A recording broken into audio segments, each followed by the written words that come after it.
ନମସ୍କାର ସାଙ୍ଗମାନେ, ଆସନ୍ତୁ ଆଜି ଏକ କାହାଣୀ ଆଲୋଚନା କରିବା। ଦେବୀ ସୀତା। ମିଥିଳାର ରାଜା ଥିଲେ ଜନକ।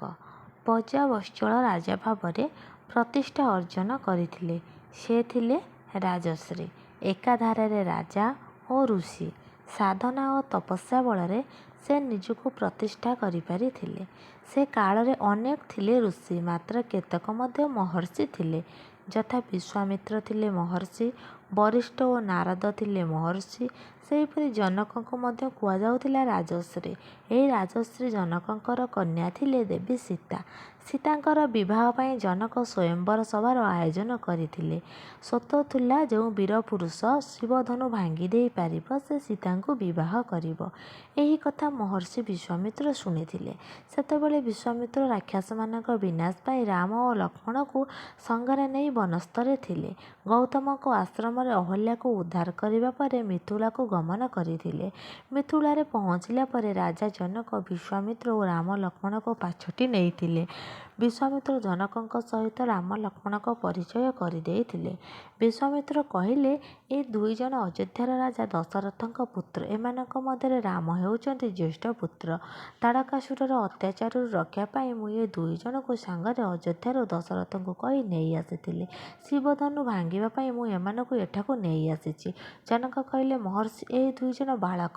ଏଠାକୁ କେତେ ବୀରମାନେ ଆସିଛନ୍ତି, ଏମାନେ କ'ଣ ଶିବଧନୁ ଭାଙ୍ଗିପାରିବେ? ବିଶ୍ୱାମିତ୍ର କହିଲେ, ତୁଳସୀ ଛୋଟ ପତ୍ର, ମାତ୍ର ତାର ମହକ ଚତୁର୍ଦିଗକୁ ବାସେ। ପୁଣି ଦୀପ ଛୋଟଟିଏ, ମାତ୍ର ତାର ଆଲୋକରେ ଚତୁର୍ଦିଗରୁ ଅନ୍ଧକାର ଦୂର ହୁଏ। ତେଣୁ ଏମାନେ ପାରିବେନି କାହିଁକି? ପ୍ରଥମେ ମୋତେ କୁହନ୍ତୁ, ଏ ଶିବଧନୁ ଭାଙ୍ଗି ସୀତାଙ୍କୁ ବିବାହ କରିବାର ସର୍ତ୍ତ କାହିଁକି ରଖିଲେ? ଏକଥା ଶୁଣି ଜନକ କହିଲେ, ଶିବଧନୁ କଥା ପ୍ରଥମେ ଶୁଣନ୍ତୁ, ତାପରେ ସର୍ତ୍ତ କଥା କହିବି। ଶିବ ଦିନେ ଏହି ଧନୁ ଧରି ଦେବତାମାନଙ୍କୁ ମାରିବା ପାଇଁ ଗଲେ। ମାତ୍ର ଦେବତାମାନେ ସେମାନଙ୍କୁ ନ ମାରିବାକୁ ଅନୁରୋଧ କରିବାରୁ ଶିବ ସେହି ଧନୁଟି ଦେବରାଜଙ୍କ ପାଖେ ରଖି ଆସିଲେ। ଦେବରାଜ ଆମର ପୂର୍ବପୁରୁଷ ହୋଇଥିବାରୁ ଏ ଧନୁ ଆମ ଘରେ ଥିଲା। ମୁଁ ଦିନେ ଲଙ୍ଗଳ ଦଳି ହଳ କରୁଥିବା ସମୟରେ ମାଟି ତଳୁ ସୁନ୍ଦର ଝିଅଟିଏ ପାଇଲି। ସେ ଝିଅର ନାମ ରଖିଥିଲି ସୀତା। ସେ ଏବେ ବଡ଼ ହୋଇ ଯୌବନରେ ପଦାର୍ପଣ କରିଛି। ମୋ ଘରର ପୁରୋଧା ଥିଲେ ବାଲ୍ମୀକି। ଦିନେ ମୁଁ ମୋ ପିତୃପୁରୁଷଙ୍କ ଶ୍ରାଦ୍ଧ ଦେବା ପାଇଁ ସୀତାଙ୍କୁ କହିଲି, ଘରଦ୍ୱାର ପରିଷ୍କାର କର। ମୁଁ ସ୍ନାନ କରି ସାରିଲା ପରେ ଶ୍ରାଦ୍ଧ ପକାଇବି। ତଦନୁସାରେ ମୁଁ ସ୍ନାନ ସାରି ଫେରିବା ପରେ ସଙ୍ଗରେ ପୁରୋଧା ବାଲ୍ମୀକି ନେଇ ଆସିଲି। ଘରେ ପହଞ୍ଚିବା ପରେ ଦେଖିଲି ଶିବଧନୁ ଯେଉଁ ସ୍ଥାନରେ ଥିଲା ଆଉ ସେ ସ୍ଥାନରେ ନାହିଁ। ମୁଁ ଏହା ଦେଖି ସୀତାଙ୍କୁ ପଚାରିଲି, ମା ସୀତା, ଏ ଶିବଧନୁ ଏଠାରୁ ଅନ୍ୟ ସ୍ଥାନକୁ କିଏ ନେଲା? ସୀତା କହିଲେ, ହେ ପିତା, ମୁଁ ଯେତେବେଳେ ଘର ପରିଷ୍କାର କରିବାକୁ ଲାଗିଲି ସେତିକିବେଳେ ଏ ସ୍ଥାନରୁ ଶିବଧନୁ ଟେକି ଅନ୍ୟ ସ୍ଥାନରେ ରଖୁଛି। ଏହା ଶୁଣି ପାଖରେ ଥିବା ପୁରୋଧା ବାଲ୍ମୀକି ଆଶ୍ଚର୍ଯ୍ୟ ହୋଇଗଲେ। ବାଲ୍ମୀକି କହିଲେ, ସୀତା, ତୁ ଏ ଶିବଧନୁକୁ ଟେକିଲୁ, ତେଣୁ ଯିଏ ଏ ଶିବଧନୁକୁ ଟେକି ଭାଙ୍ଗିବ ସିଏ ତୋତେ ବିବାହ କରିବ। ତେଣୁ ବାଲ୍ମୀକିଙ୍କର ଏପରି କଥା ଶୁଣି ମୁଁ ସେହିଦିନ ଏ ଶପଥ କରୁଥିଲି ଯେ ଏ ଶିବଧନୁ ଭାଙ୍ଗିବ ସିଏ ସୀତାଙ୍କୁ ବିବାହ କରିବ। ଏକଥା ରାଜଶ୍ରୀ ଜନକ ବିଶ୍ୱାମିତ୍ରଙ୍କୁ କହିଲେ। ଅନେକ ଶୂରବୀର ଆସି ଏ ଧନୁ ଟେକି ପାରିଲେ ନାହିଁ। ମୋ ସହିତ ଯୁଦ୍ଧ କରି ଅନେକ ବୀରପୁରୁଷ ଅପମାନରେ ବି ଫେରିଗଲେ। ଏକଥା ଶୁଣି ବିଶ୍ୱାମିତ୍ର ରାମଙ୍କୁ କହିଲେ, ତୁମେ ଶିବଧନୁ ପାଖକୁ ଯାଅ ଏବଂ ତାକୁ ଅବିଳମ୍ବେ ଭଗ୍ନ କର। ଶ୍ରୀରାମ ବିଶ୍ୱାମିତ୍ରଙ୍କ ଠାରୁ ଏକଥା ଶୁଣି ଶିବଧନୁ ପାଖକୁ ଗଲେ। ଧନୁରେ ଗୁଣ ଚଢ଼ାଇ ତାକୁ ଆସ୍ତେ ଆସ୍ତେ ନୁଆଁଇ ଦ୍ୱିଖଣ୍ଡ କରିଦେଲେ। ଧନୁ ଦୁଇଖଣ୍ଡ ହେବା ସମୟରେ ସଭାସ୍ଥଳ ଥରି ଉଠୁଥିଲା। ଏକଥା ଦେଖୁ ଜନକଙ୍କର ଆନନ୍ଦର ସୀମା ରହିଲା ନାହିଁ। ଜନକ ଭାବିଲେ, ମୁଁ ରାମଙ୍କ ଆଶ୍ଚର୍ଯ୍ୟ କଥା ଶୁଣିଥିଲି, କିନ୍ତୁ ଆଜି ଏହା ଦେଖିବା ପରେ ମୋ ବିଶ୍ୱାସ ବଳବତ୍ତର ହେଲା। ମୋର କି ଭାଗ୍ୟ, ସୂର୍ଯ୍ୟବଂଶର ରାଜା ଦଶରଥଙ୍କ ଜ୍ୟେଷ୍ଠ ପୁତ୍ର ରାମ ଆଜି ମୋର ଅଲିଅଳି କନ୍ୟା ସୀତାଙ୍କର ହାତ ଧରିବେ। ସଙ୍ଗେ ସଙ୍ଗେ ଖବର ଅଯୋଧ୍ୟାର ରାଜା ଦଶରଥଙ୍କ ପାଖକୁ ପଠାଗଲା। ଅଯୋଧ୍ୟାବାସୀ ଏକଥା ଶୁଣି ବହୁତ ଖୁସି ହେଲେ। ଦଶରଥ ସଙ୍ଗେ ସଙ୍ଗେ ଖବର ପାଇ ପୁତ୍ର ଭରତ ଏବଂ ଶତ୍ରୁଘ୍ନଙ୍କୁ ଧରି ମିଥିଳାରେ ପହଞ୍ଚିଲେ। ଜନକ ରାଜା ଦଶରଥଙ୍କୁ ପାଛୋଟି ନେଇ ଆଦର ଅଭ୍ୟର୍ଥନା କଲେ। ଉଭୟଙ୍କ ମଧ୍ୟରେ ମଧୁର କଥାବାର୍ତ୍ତା ପରେ ରାଜା ଦଶରଥ ଦେବୀ ସୀତାଙ୍କୁ ବିଧିବଦ୍ଧ ରୂପେ ଗ୍ରହଣ କଲେ। କେବଳ ସେତିକି ନୁହେଁ, ଜନକଙ୍କର ଆଉ ଗୋଟିଏ ଝିଅ ଥିଲା, ତା ନାମ ଉର୍ମିଳା। ତାଙ୍କୁ ମଧ୍ୟ ଲକ୍ଷ୍ମଣଙ୍କ ସହ ବିବାହ ଦେଇ ବଧୂ କରି ଆଣିଲେ। ପୁଣି ଜନକଙ୍କର ଅନୁରୋଧ ରକ୍ଷା କରି ତାଙ୍କ ଭାଇ କୁଶଧ୍ୱଜଙ୍କର ଦୁଇ ଦୁହିତା ଯଥା ମାଣ୍ଡବୀ ଓ ସୁକୀର୍ତ୍ତିଙ୍କ ସମୟସ୍ୟା ହୋଇଥିବାରୁ ରାଜା ଦଶରଥ ମାଣ୍ଡବୀକୁ ଭରତ ସହିତ ଓ ସୁତକୀର୍ତ୍ତିଙ୍କୁ ଶତ୍ରୁଘ୍ନ ସହିତ ବିବାହ କରାଇ ବିଧି ରୂପେ ସ୍ୱୀକାର କରି ମହା ଆନନ୍ଦରେ ଅଯୋଧ୍ୟା ଫେରିଲେ। ଅଯୋଧ୍ୟାରେ ପହଞ୍ଚିବା ପରେ ଦଶରଥଙ୍କର ତିନି ରାଣୀ ଯଥା କୌଶଲ୍ୟା, କୈକେୟୀ ଓ ସୁମିତ୍ରା ପୁତ୍ର ଓ ପୁତ୍ରବଧୂମାନଙ୍କୁ ବନ୍ଦାପନା କରି ହୁଳହୁଳି ପକାଇ ସେମାନଙ୍କୁ ଆଶୀର୍ବାଦ କରି ନଗର ଭିତରକୁ ପାଛୋଟି ନେଲେ। ବଡ଼ ଧୁମ୍‌ଧାମରେ ଅଯୋଧ୍ୟାରେ ପୂଜାର୍ଚ୍ଚନା ତଥା ଆମୋଦ ପ୍ରମୋଦ ଲାଗିଗଲା। ଏକଥା ଶୁଣି ଭରତ ଓ ଶତ୍ରୁଘ୍ନ ତା ପରଦିନ ମାମୁଙ୍କ ସହ ଭରତ ଓ ମାଣ୍ଡବୀ, ଶତ୍ରୁଘ୍ନ ଓ ସୁତକୀର୍ତ୍ତି ବୁଲିବା ପାଇଁ ମାମୁଁ ଘରକୁ ଚାଲିଗଲେ। ଦେବୀ ସୀତା ଥିଲେ ଅଯୋଧ୍ୟା ନଗରର ଜ୍ୟେଷ୍ଠ ବଧୂ।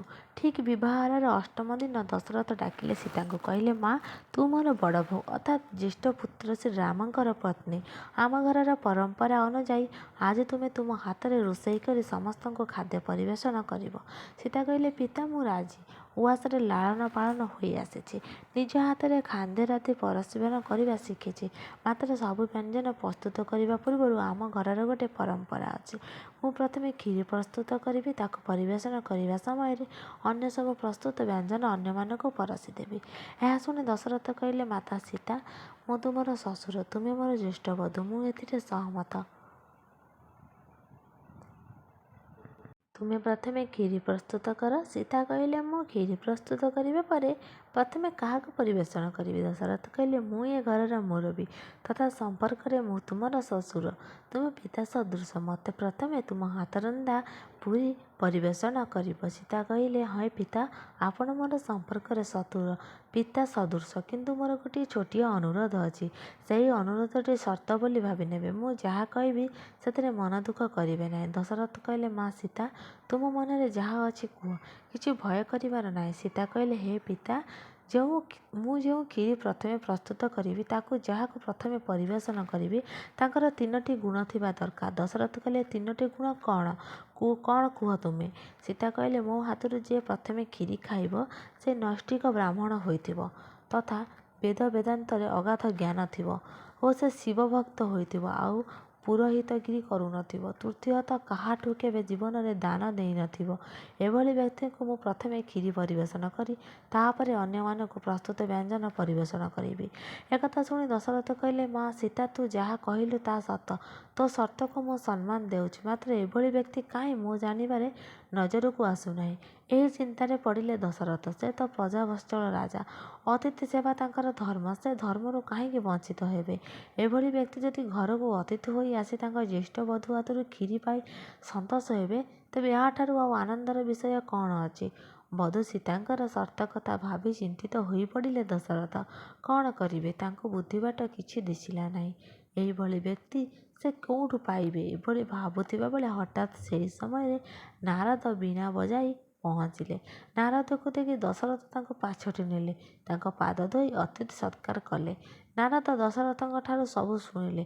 କହିଲେ, ଏଭଳି ବ୍ୟକ୍ତି ଅଛନ୍ତି, ସେଥିପାଇଁ ଆପଣ କୌଣସି ଚିନ୍ତା କରନ୍ତୁ ନାହିଁ। ଦଶରଥ କହିଲେ, ତେବେ କୁହନ୍ତୁ ସେ ବ୍ୟକ୍ତି ଜଣକ କିଏ? ନାରଦ କହିଲେ, ସେ ବ୍ୟକ୍ତି ଜଣକ ହେଉଛନ୍ତି ଲଙ୍କାଧିପତି ରାବଣ। ଏକଥା କହିଲେ ଦେବର୍ଷି ନାରଦ। ଦଶରଥ କହିଲେ, ହେ ଦେବର୍ଷି, ଆପଣ ଶୀଘ୍ର ଯାଆନ୍ତୁ। ଲଙ୍କାଧିପତି ରାବଣକୁ ଆମର ନିମନ୍ତ୍ରଣ ଦେଇ ଡାକି ଆଣନ୍ତୁ। ଏକଥା ଶୁଣି ନାରଦ ସୀତାଙ୍କର ସର୍ବସ୍ୱ ନେଇ ଲଙ୍କାରେ ପହଞ୍ଚିଲେ। ଲଙ୍କାର ରାଜା ରାବଣ ନାରଦକୁ ଦେଖି ଆନନ୍ଦରେ ପାଛୋଟି ନେଲେ ଆଉ ଆସିବାର କାରଣ ପଚାରିଲେ। ନାରଦ କହିଲେ, ମୁଁ ବର୍ତ୍ତମାନ ଅଯୋଧ୍ୟାରୁ ଫେରୁଛି। ଅଯୋଧ୍ୟାର ରାଜା ଦଶରଥଙ୍କର ଜ୍ୟେଷ୍ଠ ବଧୂ ଜନକନନ୍ଦିନୀ ସୀତାଙ୍କର 3ଟି ସର୍ତ୍ତ ନେଇ ଆସିଛି ରାବଣକୁ ନିମନ୍ତ୍ରଣ କରିବା ପାଇଁ। ସୀତାଙ୍କର ସର୍ତ୍ତ ଦେଖି ମୁଁ ସିଦ୍ଧାନ୍ତ ନେଇଥିଲି ଯେ ଆପଣ ସେହି 3ଟି ସର୍ତ୍ତର ଅଧିକାରୀ ପୁରୁଷ ଲଙ୍କାପତି ରାବଣ। ରାବଣ ଚିଟାଉରୁ ସବୁ ସର୍ତ୍ତଗୁଡ଼ିକ ପଢ଼ିଲେ ଏବଂ ଏହାକୁ ପଢ଼ିବା ପରେ କହିଲେ, ମୁନିଦେବ ନାରଦ, ମୁଁ ସୀତାଙ୍କ ସର୍ତ୍ତରେ ରାଜି। ଦଶରଥଙ୍କ ନିମନ୍ତ୍ରଣ ରକ୍ଷା କରି ନିଶ୍ଚୟ ଯିବି। ମାତ୍ର ମୁଁ ଯେଣିକି ଜାଣେ ମୋ ପୂର୍ବପୁରୁଷ ହେଉଛନ୍ତି ବ୍ରାହ୍ମଣ ବଂଶର ବଂଶଧର। ମୁଁ ଯେଉଁଦିନ ଶୁଣିଲି ଜନକନନ୍ଦିନୀ ଦେବୀ ସୀତାଙ୍କୁ ଅଯୋଧ୍ୟାର ରାଜା ଦଶରଥଙ୍କର ଜ୍ୟେଷ୍ଠ ପୁତ୍ର ଶ୍ରୀରାମ ବିବାହ କରି ଅଯୋଧ୍ୟାରେ ପହଞ୍ଚିଲେ, ସେଦିନ ବଡ଼ ଧୁମ୍‌ଧାମରେ ବିବାହ ଉତ୍ସବ ପାଳିତ ହେଲା। ଏହା ମୋ ପାଇଁ ଗର୍ବର ବିଷୟ ଯେ ଦେବୀ ସୀତା ହେଉଛନ୍ତି ସାକ୍ଷାତ୍ ଲକ୍ଷ୍ମୀ, ମା ଅନ୍ନପୂର୍ଣ୍ଣା। ସେ ଏହି ପୃଥିବୀ କନ୍ୟା ମାଟିରୁ ଜାତ। ମୁଁ ଯେତେ ଶାସ୍ତ୍ର ପଢ଼ିଛି ସେଥିରୁ ଜାଣିଛି ଯେ ଲକ୍ଷ୍ମୀଙ୍କ ସାକ୍ଷାତ ଅବତାର। ତାଙ୍କୁ ଯିଏ ହତାଦର କରିବ ସେ ନିଶ୍ଚୟ ଲକ୍ଷ୍ମୀ ଛଡ଼ା ହେବ। ପୁଣି ମୋର ସୌଭାଗ୍ୟ ଯେ ମା ଲକ୍ଷ୍ମୀଙ୍କ ଠାରୁ ମୋ ହାତରନ୍ଧା ଖାଦ୍ୟ ପାଇଁ ଜୀବନକୁ ଧନ୍ୟ କରିବି। ମାତ୍ର ମୁଁ ଅଯୋଧ୍ୟାର ରାଜା ଦଶରଥଙ୍କ ନିମନ୍ତ୍ରଣ ସ୍ୱୀକାର କରୁଛି। ମାତ୍ର ଯିବା ପୂର୍ବରୁ ମୋର ଏକ ସର୍ତ୍ତ ଅଛି। ଦେବୀ ସୀତାଙ୍କୁ ଯାଇ କୁହ, ସେ ଯଦି ମୋ ସର୍ତ୍ତରେ ରାଜି ତେବେ ମୁଁ ଯାଇ ଅଯୋଧ୍ୟାରେ ପହଞ୍ଚିବି। ରାବଣ କହିଲେ, ଦେବର୍ଷି ଶୁଣ ମୋର ସର୍ତ୍ତ। ମୋ ଶାସ୍ତ୍ର ଜ୍ଞାନରୁ ଜାଣିଛି ଦେବୀ ସୀତା ଲକ୍ଷ୍ମୀଙ୍କ ଅବିକଳ ପ୍ରତିମା। ଯଦି ସିଏ ପ୍ରକୃତରେ ଲକ୍ଷ୍ମୀଙ୍କ ଅବିକଳ ପ୍ରତିମା ତେବେ ଘରେ ରଖାଯାଇଥିବା ଚାଉଳରେ କ୍ଷୀରି ରାନ୍ଧିଲେ ମୁଁ ଖାଇବି ନାହିଁ। ସେ ସଙ୍ଗେ ସଙ୍ଗେ ମୁଠାଏ ଧାନ ଆଣିବେ। ସେ ଧାନକୁ ଭୂମି ଉପରେ ବୁଣିବେ। ସାଙ୍ଗେ ସାଙ୍ଗେ ଗଛ ହୋଇ କେଣ୍ଡା ଧରିବ ଏବଂ ପାଚିଯିବ। ତାକୁ ଦେବୀ ସୀତା ନିଜ ହାତରେ ଅମଳ କରି ସେ ଧାନକୁ କୁଟିକି ସେଥିରୁ ଯେଉଁ ଚାଉଳ ବାହାର କରିବେ ତାକୁ ନେଇ କ୍ଷୀରି ପ୍ରସ୍ତୁତ କରି ମୋତେ ଖାଇବାକୁ ଦେବେ। ମୁଁ ତାକୁ ଗ୍ରହଣ କରିବି। ଏକଥା ଶୁଣି ନାରଦ କହିଲେ, ହେ ଲଙ୍କାଧିପତି, ମୁଁ ଆପଣଙ୍କର ଏହି ସର୍ତ୍ତ ନେଇ ଅଯୋଧ୍ୟା ପ୍ରତ୍ୟାଗମନ କରୁଛି। ସେଠାରୁ ଫେରି ପୁଣି ଆପଣଙ୍କ ନିକଟକୁ ଆସିବି। ଏହା କହି ଲଙ୍କାଧିପତି ରାବଣର ଚିଟାଉ ନେଇ ଧରି ଅଯୋଧ୍ୟାରେ ନାରଦ ପହଞ୍ଚିଲେ। ସବୁ କଥା ଅଯୋଧ୍ୟା ନରପତି ଦଶରଥଙ୍କୁ କହିଲେ। ଦଶରଥଠାରୁ ଚିଟାଉ ନେଇ ସୀତା ରାବଣର ସର୍ତ୍ତଗୁଡ଼ିକ ବୁଝିନେଲେ ଏବଂ ସେଥିରେ ରାଜି ହୋଇ ଦଶରଥଙ୍କୁ ତାଙ୍କର ସହମତି ଜଣାଇଲେ। ତୁରନ୍ତ ନାରଦ ଆଉ ଡେରି ନ କରି ଲଙ୍କାଧିପତି ରାବଣକୁ ଭେଟି ସର୍ତ୍ତରେ ମା ଲକ୍ଷ୍ମୀ ସୀତା ରାଜି ଅଛନ୍ତି ତେଣୁ କହିଲେ। ଏହା ଶୁଣି ରାବଣ ଆନନ୍ଦର ସୀମା କହିଲେ ନ ସରେ। ରାବଣ କହିଲେ, ନାରଦ, ଆଜି ମୋର କେଡ଼େ ଭାଗ୍ୟ! ମୁଁ ଆଜି ଲକ୍ଷ୍ମୀଙ୍କ ହାତରୁ କ୍ଷୀରି ଖାଇ ମୋର ଜୀବନକୁ ଧନ୍ୟ କରିବି। ରାବଣ ସଙ୍ଗେ ସଙ୍ଗେ ରଥ ଡକାଇ ଅଯୋଧ୍ୟା ଅଭିମନ୍ତେ ବାହାରି ପଡ଼ିଲେ। ଅଯୋଧ୍ୟାରେ ରାବଣ ପହଞ୍ଚିବା ପରେ ଲଙ୍କାଧିପତିଙ୍କୁ ଦଶରଥ ଆଦର ସହକାରେ ପାଛୋଟି ନେଲେ। ଅଭ୍ୟର୍ଥନା କରି ପାଖରେ ବସାଇଲେ। କିଛି ସମୟ କଥୋପକଥନ ପରେ ଦେବୀ ସୀତା ଆସି ପହଞ୍ଚିଲେ ଓ ରାବଣକୁ ପ୍ରଣାମ ଜଣାଇଲେ। ରାବଣ ସୀତାଙ୍କୁ ଆଶୀର୍ବାଦ କରି ମନେ ମନେ ଭାବିଲେ, ଆଜି ମୋର କେଡ଼େ ଭାଗ୍ୟ! ମୁଁ ସାକ୍ଷାତ ଲକ୍ଷ୍ମୀ ପ୍ରତିମାକୁ ଦେଖୁଛି। ବିଷ୍ଣୁଙ୍କ କୋଳରେ ଯେମିତି ଶୋଭା ପାଉଛନ୍ତି। ସର୍ତ୍ତାନୁସାରେ ଏହାପରେ ସୀତାଦେବୀ ଘର ଭିତରୁ ମୁଠାଏ ଧାନ ଆଣି ମାଟି ଉପରେ ବୁଣିଦେଲେ। ସେଥିରୁ ଧାନ ଗଛ ହେଲା। ତାପରେ ଧାନ କେଣ୍ଡା ଧରି ପାଚିଲା। ସତୀ ସୀତା ଧାନ କେଣ୍ଡାଗୁଡ଼ିକୁ ଛିଡ଼ାଇ ନେଇ ତାକୁ ଖରାରେ ଶୁଖାଇ ନିଜ ହାତରେ କୁଟି ଚାଉଳ ପ୍ରସ୍ତୁତ କଲେ। ତାପରେ ସେହି ଚାଉଳରେ କ୍ଷୀରି ପ୍ରସ୍ତୁତ କରି ଅତିଥି ଲଙ୍କାଧିପତି ରାବଣ ନିଜ ହାତରେ ପରିବେଷଣ କଲେ। ରାବଣ ଦେବୀ ସୀତାଙ୍କର ହାତରୁ କ୍ଷୀରି ଖାଇ ସୀତାଙ୍କୁ ଆଶୀର୍ବାଦ କରିବା ସହିତ ନିଜକୁ ଧନ୍ୟ ମନେ କଲେ। ମନେ ମନେ ଭାବିଲେ, ରାବଣ, ଏ ଜନ୍ମ ମୋର ସାର୍ଥକ ହେଲା। ଆଉ କ'ଣ ଲୋଡ଼ା? ଯିଏ ଧନର ରାଣୀ ଅନ୍ନପୂର୍ଣ୍ଣା ଦେବୀ ଲକ୍ଷ୍ମୀ, ମୁଁ ଆଜି ତାଙ୍କ ହାତରୁ କ୍ଷୀରି ଖାଇ ସନ୍ତୋଷ ଲାଭ କରୁଛି। ମୋର ଜୀବନ ଆଜି ପରିତୃପ୍ତ ହେଲା। ଭୋଜନ ସାରି ବିଶ୍ରାମ କକ୍ଷକୁ ଯିବା ପୂର୍ବରୁ ନୈଷ୍ଠିକ ବ୍ରାହ୍ମଣ ଲଙ୍କାଧିପତି ରାବଣ ସୀତାଙ୍କୁ କହିଲେ, ଆପଣ ତ ମୋତେ ଖାଇବାକୁ ଦେଲେ, ମାତ୍ର ଖାଇବା ପରେ ବ୍ରାହ୍ମଣକୁ ଦକ୍ଷିଣା ନ ଦେବେ କେମିତି? ସୀତା କହିଲେ, ଆପଣ ମୋ ଠାରୁ ବୟସ ଅନୁସାରେ ଯଥେଷ୍ଟ ବଡ଼। ମୋ ପିତୃପ୍ରତିମ। ଆପଣ ମୋ ହାତରୁ କ୍ଷୀରି ଖାଇ ସନ୍ତୋଷ ଲାଭ କଲେ। ଏହା ମୋର ସୌଭାଗ୍ୟ। ମୁଁ ଆପଣଙ୍କର କନ୍ୟା ସଦୃଶ। ଯାହା ମାଗିବା କଥା ମାଗନ୍ତୁ, ମୁଁ ଆପଣଙ୍କୁ ନିଶ୍ଚୟ ଦେବି। ରାବଣ କହିଲେ, ମା ଲକ୍ଷ୍ମୀ, ଯେତେବେଳେ କହିଲୁ ମୋର କନ୍ୟା ସଦୃଶ ମୁଁ ତୁମର ପିତୃପ୍ରତିମ, ଏଥିରେ ଆଉ ଭାବିବାର କ'ଣ ଅଛି? ଯଦି କନ୍ୟା ତାର ପିତାଙ୍କ ଘରକୁ ଯାଇ ଥରେ ବୁଲି ଆସିବ ତେବେ ତାହା ହିଁ ହେବ ମୋର ଉପଯୁକ୍ତ ଦକ୍ଷିଣା। ମାତ୍ର ଏହା ଶୁଣି ଦେବୀ ସୀତା କହିଲେ, ହେ ଲଙ୍କାଧିପତି, ମୁଁ ଯଦି ଆପଣଙ୍କର କନ୍ୟା ସଦୃଶ ତେବେ ଶୁଣନ୍ତୁ, ପିତାଙ୍କ ବିନା ମୁଁ କ'ଣ ଏକୁଟିଆ କେବଳ ଆପଣଙ୍କ ରାଜ୍ୟ ଲଙ୍କାକୁ ଯାଇପାରିବି? ଏଥିପାଇଁ ଆପଣ ନିଜେ ଆସି ରଥରେ ମୋତେ ନେଇଯିବେ। ମୁଁ ଜାଣିବି ଯେ ଆପଣ ମୋର ଉପଯୁକ୍ତ ପିତୃପ୍ରତିମ ଆଉ ନିଜ କନ୍ୟାକୁ ଆଦର ସହକାରେ ନେବା ପାଇଁ ଧାଇଁ ଆସିଛନ୍ତି। ରାବଣ ଏଥିରେ ସହମତି ହୋଇ ନିଜ କନ୍ୟା ସଦୃଶ ଦେବୀ ସୀତାଙ୍କଠାରୁ ବିଦାୟ ନେଇ ଲଙ୍କା ଫେରି ଆସିଲେ। ଦେବୀ ସୀତାଙ୍କୁ ଦର୍ଶନ କରି ନିଜକୁ ଧନ୍ୟ ମନେ କରିଥିଲେ। ପରେ ପୁଷ୍ପକ ଯାନରେ ଆସି ମା ଲକ୍ଷ୍ମୀ ଦେବୀ ସୀତାଙ୍କୁ ଦଣ୍ଡକାରଣ୍ୟ ବନରୁ ଆଦର ସହକାରେ ଦିନେ ଲଙ୍କାକୁ ନେଇ ଯାଇଥିଲେ। ସୀତା ସେଠାରେ କିଛି ଦିନ ରହି ଶ୍ରୀରାମଙ୍କ ସହ ଅଯୋଧ୍ୟା ଫେରିଥିଲେ। ଦେଖଣାହାରି କହନ୍ତି, ରାମ ରାବଣକୁ ମାରି ଅଯୋଧ୍ୟାରୁ ସୀତାଙ୍କୁ ଉଦ୍ଧାର କରିଥିଲେ।